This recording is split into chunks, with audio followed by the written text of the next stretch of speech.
आज फिर वही रात है, हवा की वही ठंडक, दिल में वही अनजाना सा डर। 50 साल बीत गए, लेकिन जब भी ये रात आती है तो लगता है मैं अब भी उस जंगल से बाहर नहीं निकला। ये बात उन दिनों की है जब मैं जवान था, खून में जोश था और आंखों में सपने। एक दिन अचानक मेरे बाबा की एक चिट्ठी आई। बेटा, तुम्हारी माँ की तबीयत बहुत खराब चल रही है, सुबह की ट्रेन पकड़कर गांव आ जाओ। शायद तुम्हारी माँ के अंतिम दिन चल रहे हैं, वो एक बार तुम्हें देखना चाहती है। ये चिट्ठी पढ़ते ही मेरा दिल बैठ सा गया। मैंने बिना देर किए शाम की ट्रेन पकड़ी और गांव की ओर निकल पड़ा। जैसे जैसे ट्रेन आगे बढ़ती गई, शहर की रोशनी पीछे छूटती चली गई। खिड़की के बाहर अंधेरा था, पेड़ थे, खाली जमीन थी और कभी कभी छोटे छोटे स्टेशंस। रात गहरी होती गई, लेकिन मेरा मन ठीक नहीं था। मैंने मां से वादा किया था, इस बार गांव लौटूंगा तो बहुत सारे पैसे लाऊंगा, जमींदार से अपने खेत छुड़वाऊंगा और यही खेती बाड़ी करूंगा और तुम्हारे साथ ही रहूंगा। इतने में ट्रेन रुकी, मेरा स्टेशन आ चुका था। मैं नीचे उतरा, लेकिन स्टेशन पूरी तरह सुनसान था, मानो वहां कोई रहता ही ना हो। दूर एक बूढ़ा आदमी बैठा था। मैं उसके पास गया। बाबा, यहां इतना सन्नाटा क्यों है और कोई टांगे वाला भी नजर नहीं आ रहा? बेटा, गांव जाने वाला रास्ता बंद है और इस जंगल में रात को कोई सफर नहीं करता। मेरी बात मानो तो रात यहीं काट लो और सुबह निकल जाना। लेकिन बाबा, मैं सुबह तक इंतजार नहीं कर सकता। मेरी मां के पास शायद इतना समय ना हो। बेटा, रात को ये जंगल किसी को भी रास्ता पार नहीं करने देता। अगर जिंदा घर जाना है तो सूरज निकलने तक रुक जाओ, बाकी तुम्हारी मर्जी है। स्टेशन के पीछे एक कच्चा सा रास्ता था। मैं बिना कुछ सोचे उसी रास्ते से गांव की ओर चल दिया। आगे घना जंगल था, रोशनी बहुत कम थी। अब बूढ़े बाबा की बातें सच लगने लगी थी। मेरे अपने कदमों की आवाज ही मुझे डराने लगी।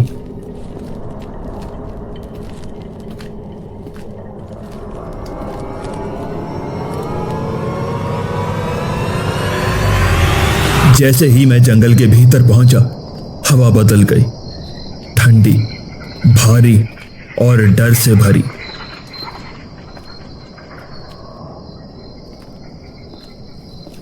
कभी किसी जानवर की आवाज, कभी पत्तों की सरसराहट। तभी मुझे लगा कोई मेरे पीछे चल रहा है। मैं रुक गया, आवाज भी रुक गई।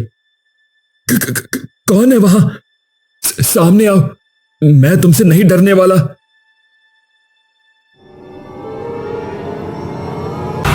लेकिन कोई जवाब नहीं आया। मैं फिर आगे बढ़ने लगा। थोड़ी दूर जाकर जंगल और भी भयानक हो गया। मुझे लगने लगा कि मैं रास्ता भटक गया हूं। मैं आगे बढ़ता गया,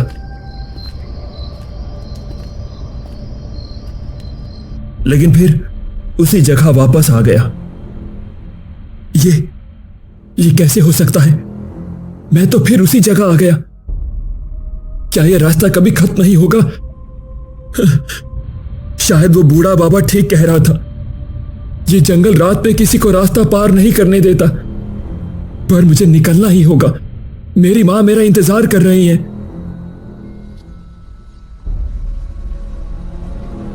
मैंने फिर से आगे बढ़ने की ठानी। अचानक जंगल की खामोशी और गहरी हो गई। अब ना पत्तों की आवाज थी, ना किसी जानवर की। मानो पूरा जंगल अपनी सांसें रोककर मुझे देख रहा हो।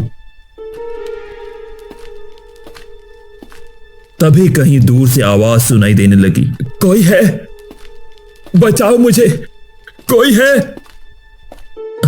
अब ये कैसी आवाज? ये तो ऐसा लग रहा है जैसे मेरी ही आवाज हो। कोई है, बचाओ मुझे, कोई है। मैं आवाज की ओर बढ़ा। धुंध के बीच में एक पुराना टूटा हुआ घर दिखाई दिया। दीवारों पर काले निशान थे, जैसे किसी ने नाखूनों से खरोंच डाले हो। घर के अंदर बुझा हुआ दीपक और जमीन पर सूखे खून जैसे धब्बे थे। तभी मेरे कानों में एक फुसफुसाहट गूंजी। वापस लौट जा। कौन है? सामने आओ।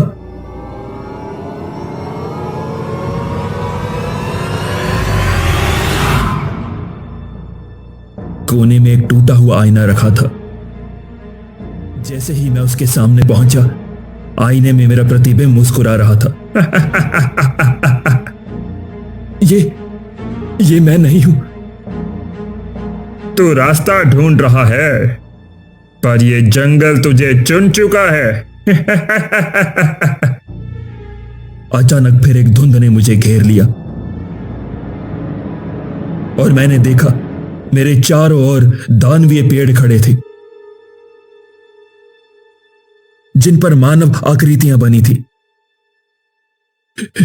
हे भगवान, अब ये क्या नई मुसीबत आ गई है? ये दानवीय वृक्ष जैसे मुझे चुनौती दे रहे हो। भगवान, मुझे यहां से निकाल। मेरी मां मेरा इंतजार कर रही है। ये बोलकर मैं आगे की तरफ बढ़ने लगा, मानो अब मेरा हौसला टूटने लगा हो। चलते हुए मेरे पैर भी डगमगाने लगे, मानो अब कोई उम्मीद ही नहीं बची हो। लेकिन बस मरने से पहले एक बार मां को देखना चाहता था, लेकिन इसकी भी कोई उम्मीद नजर नहीं आ रही थी। मानो इस जंगल ने मुझे अपने अंदर समा लिया हो। तभी दूर एक रोशनी दिखाई दी। अब ये रोशनी कैसी? मुझे इसकी तरफ आगे बढ़ना चाहिए, शायद कोई रास्ता नजर आ जाए। मैं एक आखिरी उम्मीद लेकर उस रोशनी की ओर आगे बढ़ने लगा। थोड़ी दूर चलने के बाद वो रोशनी गायब हो गई और एक सफेद हिरण दिखाई दिया, जो मुझे एक टूक नजर से देख रहा था, मानो मेरा ही इंतजार कर रहा हो। फिर एक तेज रोशनी होती है और सामने साफ रास्ता दिखाई देने लगता है और हिरण गायब हो चुका था, मानो मुझे इस जंगल से बाहर निकाल नहीं आया था वो। मैं उसका शुक्रिया भी नहीं कर सका। जब मैं गांव पहुंचा तो सुबह हो चुकी थी। घर के बाहर लोगों की भीड़ खड़ी थी। मैं दौड़ता हुआ अंदर गया, लेकिन तब तक मेरी मां इस दुनिया को छोड़ चुकी थी।